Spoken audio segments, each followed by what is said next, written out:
afternoon, everyone. So, this came in yesterday. A customer brought this in as an upper he needed the barrel separated from. And so figured, okay, no big deal. Pulled the barrel nut off. There's the actual barrel that he brought in. So, no issues with that. Pull the barrel nut off, we'll just pop the barrel off. No big deal. Well, that's when things went totally sideways. Did not realize the extent of what had happened with this.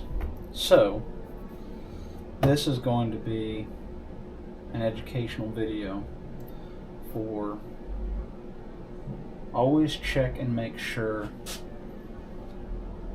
you're loading the correct ammunition into your gun, because this is a clear-cut case of loading the wrong ammunition into the gun and potentially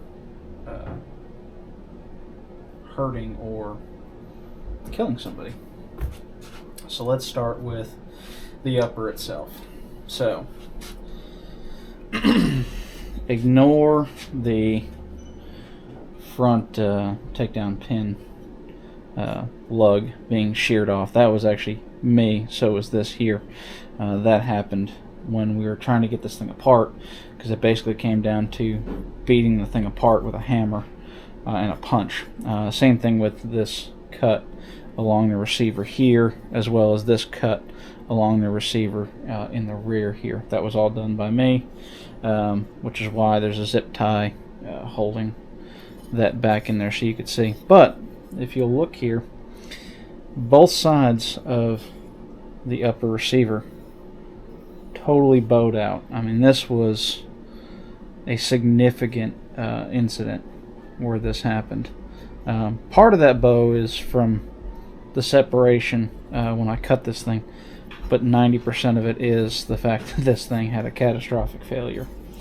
So there's the upper. The charging handle, even you can see on the front of the charging handle here, there's a significant amount of force that was imparted on that charging handle. Then we come to the dust cover. The dust cover is actually completely bowed, which was kind of the dead giveaway. Something bad had happened before I even got it apart. We come to the bolt carrier. So this piece here on the bottom of the carrier should sit right here. This would just be sitting kind of all nice and together like that. Unfortunately, this piece was significantly upward. It was actually sitting about somewhere about in that angle. You can kind of see how that was about like that. Let's see if I can kind of zoom in there. That was about at that angle. So this whole piece, whoops, this whole piece had sheared all the way down both sides of the carrier. So I basically just peeled that off of there because I knew it was trashed and it didn't really matter. Again, ignore this. I was trying to actually get to the cotter pin before I could get it, which actually, matter of fact, let's see if we can get this a little bit further apart. Let's pull the key out, put the firing pin, pull the cam pin out. I lost the... Oh yeah, so the extractor completely separated. Sorry, didn't mean to get too far off in there. So again, we can see, again, this was all done by me trying to get at that firing pin retainer here. I was trying to get that guy out. I was trying to actually cut it, so I figured I'd just pull the whole carrier out. But you can actually see there is some deformation down the bolt carrier. It's actually bowed out slightly. You can actually kind of see that just looking down there. There's some deformation here on the carrier body. Now this is a Toolcraft Armory bolt carrier, so this is not some junky $30 $50 bolt carrier. This is a good bolt carrier. You know, so it was a very catastrophic incident that had occurred. You can even actually see some brass residue. If I can get the light just right down in here. Grab my little pointer here. Right down in here, you can see some brass residue. Right all in here. So yeah, I mean it's pretty significant what took place with this carrier. Again, if we go to the bolt itself, obviously the extractor has suffered a major failure. It is completely bent, and not only that, the pin actually broke the point in which it rotates on, which there's not a lot of material here. However, it's not typically something you see unless it's under either severely high round count, or obviously a severe catastrophic failure like we had here. The gas rings all appear to be fine. The bore for the firing pin appears to be okay. It slides freely through there.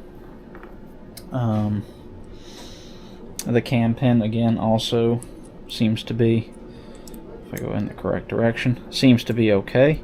That seems to be okay. The cam pin itself seems to be okay, other than obviously the amount of brass residue that's literally on everything from this. And you can see a lot of that here on the bolt head itself. Also, we did have a lug that sheared, the number 3 lug there. Excuse me. No, that's the 2, 3, 4, 5. The number 5 lug has completely sheared right there. So that's interesting. Again, a lot of this brass residue on all around the bolt itself. So yeah, that thing's trashed. Again, we talked about the bottom of the bolt carrier. This is the spring and buffer for the extractor. As you can see here, severely, catastrophically damaged whenever that took place. I don't know if it'll come in, if I can get that to show that there's actually a bow in the firing pin retainer. So that's interesting. The firing pin itself has some scoring, but I think that was from me. Other than that, it appears to be in relatively, I guess this is a salvageable part. Again, a tremendous amount of heat on this firing pin. I'm assuming that was from when the detonation occurred inside with the wrong ammunition. So there's our entire bolt carrier, upper and charging handle. And now we come to the barrel. As you can see, there's still brass down in there. I'm going to try to see if I can get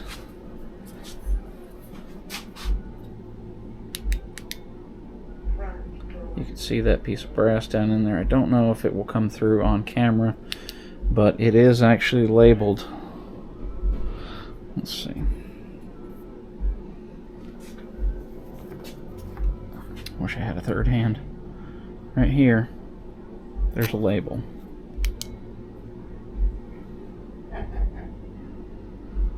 And that label says 300. So that was a 300 blackout round that went through. Now, barrels are 99% of the time all labeled. This one here is clearly labeled 5.56 NATO 1-7 twist. Did not see any bulging here on the barrel. Everything looked to be okay.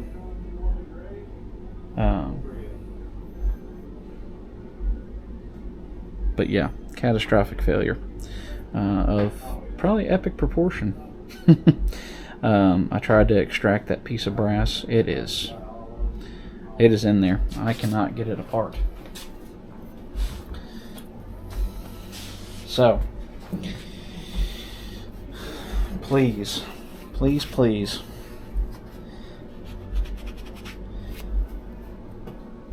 take extreme caution. Check your stuff. Make sure you're putting the correct ammunition. As you can see, this is a 22 caliber hole. If you try to put a 30 caliber bullet through a 22 caliber hole, this is what's going to happen. The customer seemed to be okay. I believe he let his son borrow this, from what I understood. So, you know, obviously that conversation needs to be had with your kids. Make sure they are putting the correct ammunition. Oh, that's another thing too. The alignment dowel on the barrel extension, that's gone. So make sure your kids are putting the correct ammunition in the gun. Do not just entrust that they know what they're doing. Sometimes you got to remind them. Thankfully, like I said, I believe no one was hurt with this. However, this is still a catastrophic failure that could have easily led to someone getting severely hurt. So please, please, please, check. Make sure you're putting the correct ammunition in the correct gun. Yeah, that's my PSA for today. Stick around. We will have more videos, things like that. I'm going to try and get into some more gunsmith type videos, maintenance videos, things like that. So stick around for those, and we will see you guys next time.